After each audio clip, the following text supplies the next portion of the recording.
Hi everyone, so I'm going to just cover quickly what a node is in Maya.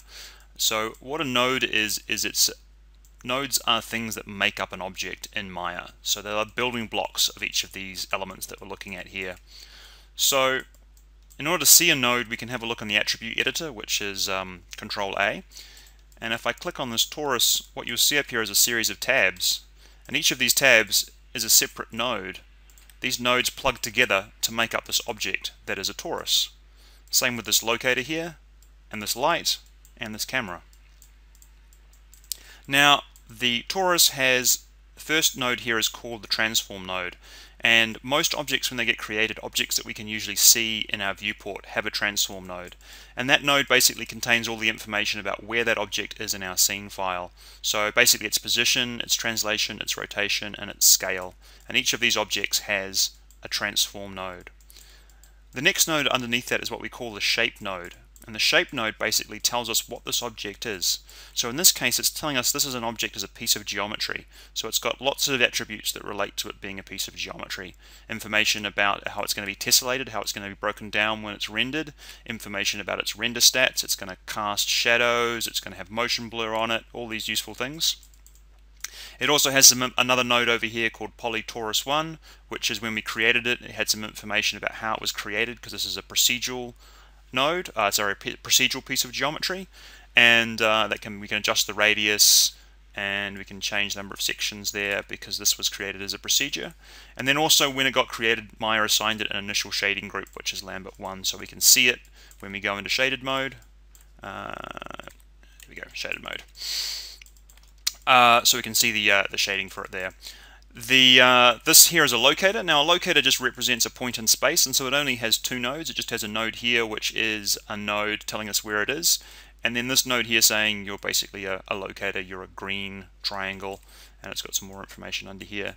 This is a camera. Camera has a transform node at the front here telling us where this camera is in space, what direction it's pointing, right? But then it also has a shape node here too, and that shape node has information specific to that camera. Now we're not going to see this when we render it, so it doesn't have information about tessellation and things like we do on this torus here. It has information about the focal length of the lens that's on the camera, which we can adjust.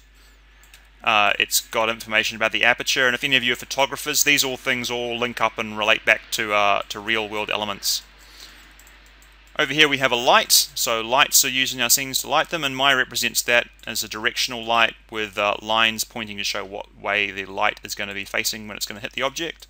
And under its shape node, you'll see here that it's got information about the color of the light, the intensity of the light, whether or not it's going to cast shadows, how it renders in mental ray, if it's going to emit photons and things. They're all sort of really high-tech stuff, but we'll cover that later in a different class. So that's just a little bit of an overview about most nodes in Maya. Now most nodes in Maya all have a transform attribute. Joints are a little bit different. Joints have their own separate set of transform information, and there's a reason for this, and that's because it allows us to rotate them in a way that makes much more sense. So to create a joint, we go into the animation menu and we choose skeleton joint tool. I'm just going to create two joints here. Now what you'll see if you look at the joint is it just has one node. And in addition to this transform attributes here, it also has information about the type of joint that it is, right? So what that means is, if I were to go back into the channel box, which is channel control here, and say I were to move this object up and across, right? We would expect that this has now changed its rotation, but it hasn't. It's still set to 0. So what that allows us to do is to create a joint chain in Maya that's very easy for us to rotate, and it makes these joint placement much easier as well.